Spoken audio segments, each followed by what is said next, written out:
Sejam todos bem-vindos ao canal TV CE. Antes de iniciarmos o estudo de hoje, gostaríamos de pedir a você que desse um like, se inscrevesse no canal e compartilhasse para ajudar a divulgar os seus conteúdos. Hoje nós vamos estudar sobre a ação dos espíritos sobre os fenômenos da natureza, das perguntas 536 a 540. Na pergunta 536, são devidos a causas fortuitas ou, ao contrário, têm todos um fim providencial, os grandes fenômenos da natureza, os que se consideram como perturbação dos elementos, quer dizer, acontecem por acaso, ou eles são provocados, os raios, as tempestades, e eles dizem que tudo tem uma razão de ser e nada acontece sem a permissão de Deus. Na pergunta 536A, objetivam sempre o homem esses fenômenos? Os homens são os objetivos desses fenômenos, os fenômenos da natureza? E eles dizem que às vezes tem como imediata razão de ser o homem, mas também é frequente terem por único motivo o restabelecimento do equilíbrio e da harmonia das forças físicas da natureza. Às vezes esses fenômenos naturais têm como objetivo o homem, mas tudo é guiado pelos espíritos superiores que comandam as forças da natureza. E na pergunta 536b, concebemos perfeitamente que a vontade de Deus seja a causa primária nisto como em tudo. Tudo é causado por Deus. Porém, sabendo que os espíritos exercem ação sobre a matéria, porque o que Kardec quer saber é a ação dos espíritos sobre a matéria, e que são os agentes da vontade de Deus, perguntamos se algum dentre eles não exercerão certa influência sobre os elementos para os agitar, acalmar ou dirigir. Ele quer saber se os espíritos agem diretamente sobre os fenômenos da natureza. E eles respondem que evidentemente. Nem poderia ser de outro modo. Deus não exerce ação direta sobre a matéria. Ele encontra agentes dedicados em todos os graus da escala do mundo. Nós temos a escala espiritual. Nós sabemos que os espíritos, eles são criados por Deus, simples e ignorantes, e que passam pelos estágios da vida vegetal, animal, até chegar no reino hominal. E que entre o vegetal e o animal, há um processo, há um intervalo onde esses espíritos são preparados para ir da vida vegetal ao animal. Assim como os espíritos que estão em transição do animal para o hominal também passam por um determinado estágio de preparo, de processo para terem condições de assumir a individualidade como espíritos e se tornar e reencarnarem como homens. Na pergunta 537, a mitologia dos antigos se fundava inteiramente em ideias espíritas, com a única diferença de que consideravam os espíritos como divindades. Representavam esses deuses ou esses espíritos com atribuições especiais. Assim, uns eram encarregados dos ventos, outros do raio, outros de presidir os fenômenos da vegetação, etc. Semelhante crença é destituída de fundamento, quer dizer, está errada esses espíritos, esses seres que eles na mitologia consideravam deuses, mas que hoje, através da doutrina espírita, nós sabemos que são espíritos que estão envolvidos nesses fenômenos. E eles respondem que tão pouco destituída de fundamento que ainda está muito aquém da verdade. Quer dizer que realmente é assim que se deve raciocinar, que se deve refletir. Os espíritos, eles são encarregados desses fenômenos. Não são deuses, não são divindades, não são seres especiais. São seres que estão, aqueles que estão em transição do vegetal para o animal, do animal para o hominal, trabalhando sob a coordenação de espíritos mais evoluídos, de espíritos superiores atuando nos fenômenos da natureza. Na pergunta 537A, pela mesma razão poderá então haver espíritos que habitem o interior da Terra e presidam aos fenômenos geológicos? E eles dizem que tais espíritos não habitam positivamente a Terra, no sentido de estarem encarnados. Presidem aos fenômenos e os dirigem de acordo com as atribuições que têm. Dia virá em que tereis a explicação de todos esses fenômenos e os compreendereis melhor. Então, essa explicação vai vir com o passar do tempo para nós. Como é que a ação dos espíritos acontece sobre os fenômenos da natureza. Na pergunta 538, formam categoria especial no mundo espírita os espíritos que presidem aos fenômenos da natureza? Serão seres à parte ou espíritos que foram encarnados como nós? São seres fora da criação? São seres à parte da criação? Ou são seres que foram encarnados ou criados como nós? Que foram e que serão. Alguns já foram encarnados, outros serão encarnados. Principalmente esses espíritos que estão em processo de transição. Na pergunta 538A, pertencem esses espíritos às ordens superiores ou às inferiores da hierarquia espírita? Esses espíritos que agem nos fenômenos da natureza, eles são espíritos superiores ou inferiores? Isso é conforme seja mais ou menos material, mais ou menos inteligente o papel que desempenhem. Então, conforme a função que eles desempenham, eles são mais ou menos inferiores. Uns mandam, outros executam. Os que executam coisas materiais são sempre de ordem inferior. Assim entre os espíritos como entre os homens. As coisas materiais, os fenômenos mais materializados, mais grosseiros, são executados por espíritos inferiores.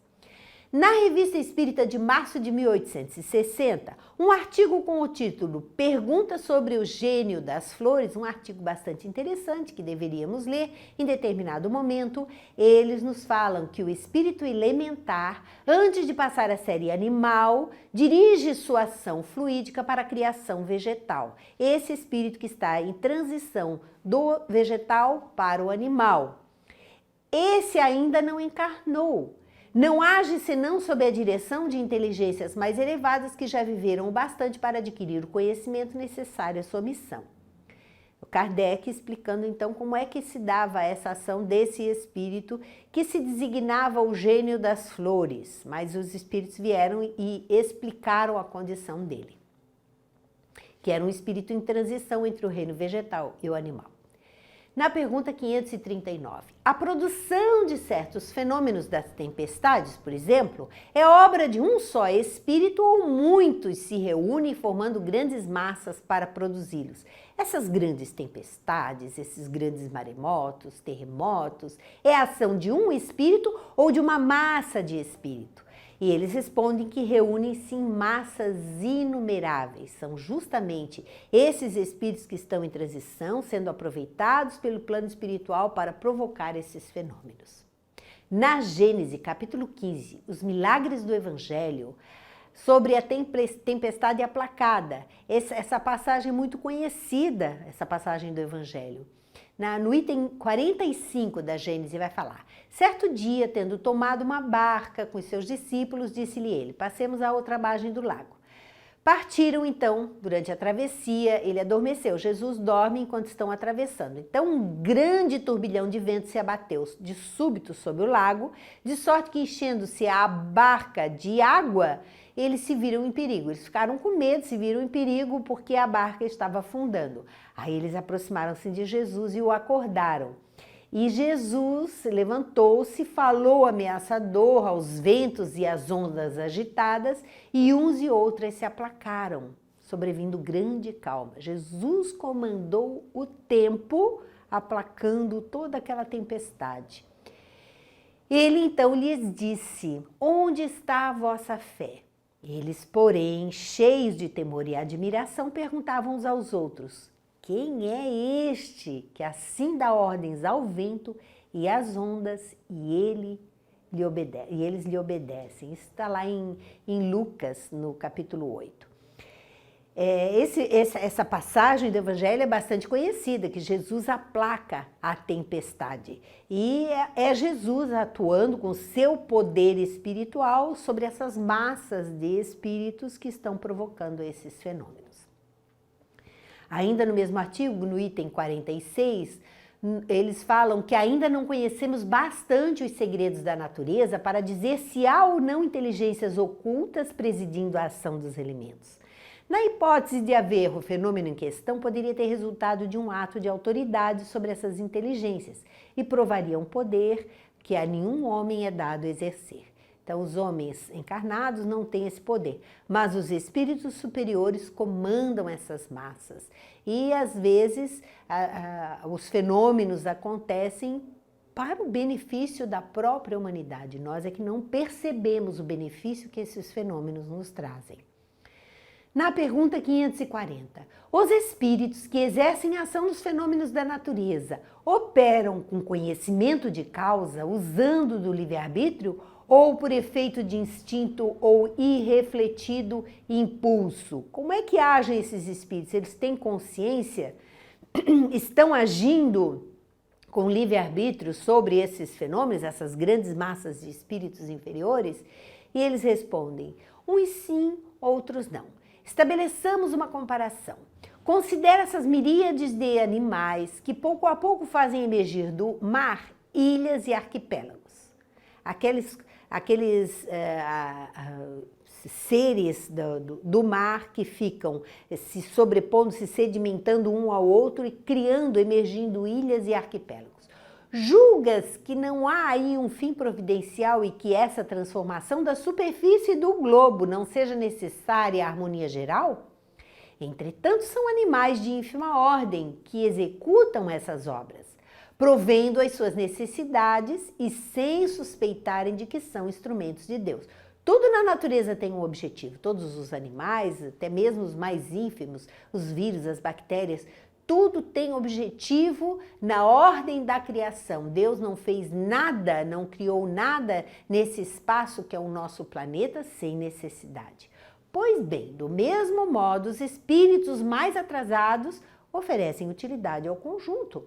Enquanto se ensaiam para a vida, antes que tenham plena consciência de seus atos e estejam no gozo do seu livre-arbítrio, atuam em certos fenômenos de que inconscientemente se constituem agentes.